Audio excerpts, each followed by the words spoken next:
friends, welcome to Gomathi's kitchen.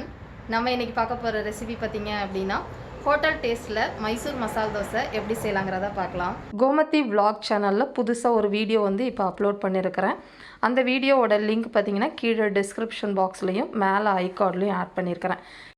Mysore masala dosa செய்கிறதுக்கு பார்த்தீங்கன்னா மாவு ஊற வச்சு அரைக்கணும். அதுக்கு 1 கப் அளவுக்கு இட்லி அரிசி, 1/4 கப் உருட்டு உளுத்தம் பருப்பு, 1 டேபிள் ஸ்பூன் அளவுக்கு கடலை பருப்பு எடுத்துக்கோங்க. கூடவே ஒரு 1/4 டீஸ்பூன் அளவுக்கு வெந்தயம். இது 4ஐயும் ஒன்றாவே சேர்த்து ஊற போட்டுடலாம். நான் ஏற்கனவே பார்த்தீங்க அப்படின்னா எல்லாத்தையுமே ஒன்று சேர்த்து போட்டு 3லேருந்து 4 மணி நேரம் நல்லா ஊற வச்சிட்டேன். ஊறினதுக்கு அப்புறமா மிக்சியில் இல்லை கிரைண்டரில் கொஞ்சம் கரன்னு அரைச்சிக்கணும். நைஸாக அரைச்சிங்கன்னா கிறிஸ்பியாக உங்களுக்கு தோசை வராது. அதனால் மாவை கொஞ்சம் நரநரனே அரைச்சி எடுத்துக்கோங்க.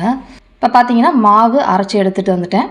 கிரைண்டர்லேருந்து வழிக்கிறப்பயே 1 டீஸ்பூன் போல் உப்பு சேர்த்து நான் கலந்து எடுத்து வச்சுட்டேன். இந்த மாவு பார்த்தீங்கன்னா 8லேருந்து 10 மணி நேரம் நல்லா புளிச்சு வரணும். இட்லிக்கு 8 மணி நேரம் புளிச்சுது அப்படின்னா தோசைக்கு இன்னும் ஒரு 2 மணி நேரம் புளிச்சுது அப்படின்னா அந்த டேஸ்ட் உங்களுக்கு ரொம்ப நல்லா இருக்கும். இப்போ பார்த்தீங்கன்னா மாவு நல்லா பொங்கி இந்த அளவுக்கு வந்துருச்சு. மாவு ரொம்ப தண்ணியாகவும் இருக்கக்கூடாது, ரொம்ப கெட்டியமாகவும் இருக்கக்கூடாது. ஸோ அதுக்கேற்ற மாதிரி மாவை கிளறி தண்ணி ஊற்றி எடுத்து வச்சுக்கோங்க.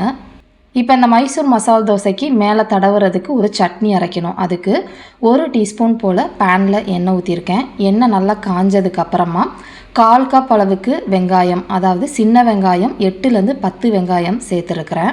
இது கூடவே பார்த்தீங்க அப்படின்னா வெள்ளைப்பல்லு பூண்டு கிட்டத்தட்ட ஒரு 4லேருந்து 5 வெள்ளைப்பல்லு பூண்டு பொடியாக கட் பண்ணதுன்னு பார்த்தீங்கன்னா ஒரு 2 டேபிள் ஸ்பூன் அளவுக்கு சேர்த்துக்கோங்க.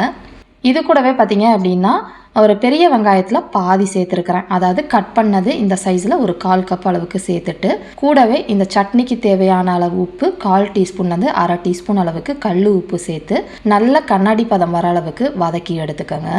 இப்போ பார்த்தீங்கன்னா நல்லா இந்த அளவுக்கு வதங்கி வந்ததுக்கு அப்புறமா சின்ன கோழிக்குண்டு அளவுக்கு புளி அதையும் இதுலேயே நல்லா பிச்சு போட்டு ஒரு 2 நிமிஷத்துக்கு வதக்கிக்கோங்க. காரத்துக்குன்னு பார்த்தீங்கன்னா இதுக்கு வரமிளகா தான் சேர்க்க போகிறோம். அதனால் ஒரு 5லேருந்து 6 வரமிளகா நீங்கள் காரத்துக்கு ஏற்ற மாதிரி கூட குறைச்சி சேர்த்துக்கோங்க. அதை 2 நிமிஷம் வதக்கினதுக்கு அப்புறமா கடைசியாக ஒரு 3 கருவேப்பிலை இலைகளை சேர்த்துட்டு இதை எடுத்து ஆற வச்சுடுங்க. ஆற வச்சதுக்கப்புறம் மிக்சியில் கார சட்னி அரைக்கிற மாதிரி திக்காக நம்ம நைஸாக அரைச்சி எடுத்து வச்சுக்கலாம். இப்போ பார்த்தீங்கன்னா நான் சட்னியை நல்லா நைஸாக அரைச்சி எடுத்துகிட்டு வந்துட்டேன். இப்போ அடுத்து மசால் செய்யணும் இல்லையா, அதுக்கு ஒரு சட்டியில் 1/2 டீஸ்பூன் அளவுக்கு எண்ணெய் சேர்த்துக்கலாம். எண்ணெய் காஞ்சதுக்கப்புறமா 1/4 டீஸ்பூன் அளவுக்கு கடுகு, 1/4 டீஸ்பூன் அளவுக்கு உடச்ச உளுத்த பருப்பு சேர்த்துருக்கிறேன். 1/2 டீஸ்பூன் அளவுக்கு கடலைப்பருப்பு கொஞ்சம் அதிகமாக சேர்த்துக்கிட்டிங்கன்னா அந்த டேஸ்ட் ரொம்ப நல்லாயிருக்கும். இப்போ கடுகு பொரியணும், கடலைப்பருப்பும் உளுத்தம் பருப்பும் செவக்கட்டும். இப்போ இந்த அளவுக்கு வந்ததுக்கு அப்புறமா பொடியாக நறுக்கின இஞ்சி ஒரு 1/4 டீஸ்பூன் சேர்த்துருக்கிறேன். கொஞ்சமாக கருவேப்பிலை இலைகள் சேர்த்துட்டு இதுக்கு காரத்துக்குன்னு பார்த்தீங்கன்னா பச்சை மிளகா 3லேருந்து 4 பச்சை மிளகா பொடியாக நறுக்கி சேர்த்துருக்கிறேன்.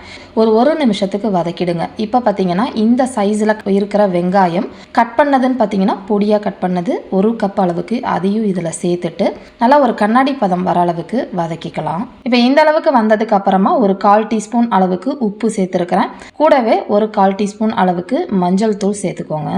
இப்போ பார்த்தீங்கன்னா வெங்காயம் நல்லா வதங்கினதுக்கு அப்புறமா இந்த சைஸில் உள்ள உருளைக்கிழங்கு உப்பு போட்டு வேக வச்சு மசிச்சு எடுத்து வச்சுருக்கிறேன். அதை இதில் சேர்த்துட்டு நம்ம எல்லாம் ஒன்று சேர்ந்து வர அளவுக்கு வதக்கிடுங்க. இப்போ உப்பு ஏற்கனவே உருளைக்கிழங்கு வேக வச்சப்போ போட்டிருக்கிறேன். பத்தாதுங்கிறனால இன்னொரு ஒரு 1/4 டீஸ்பூன் போட்டு நல்லா மசிச்சு சாஃப்டாக இந்த அளவுக்கு எடுத்துகிட்டு வந்துடுங்க. இப்போ பொடியாக நறுக்கின கொத்தமல்லி இலைகளை தூவி இதை எடுத்து வச்சிடலாம். நமக்கு ஸ்டஃபிங்க்கு தேவையான உருளைக்கிழங்கு மசாலாவும் ரெடி ஆயிடுச்சு.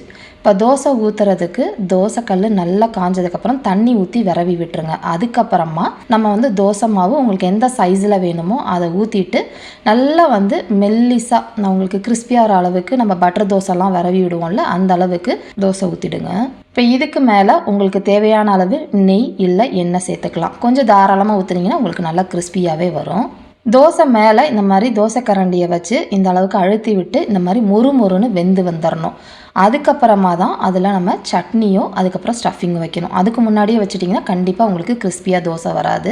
காரத்துக்கு ஏற்ற மாதிரி நீங்கள் மேலே அந்த சட்னியை நீங்கள் ஸ்ப்ரெட் பண்ணிக்கோங்க.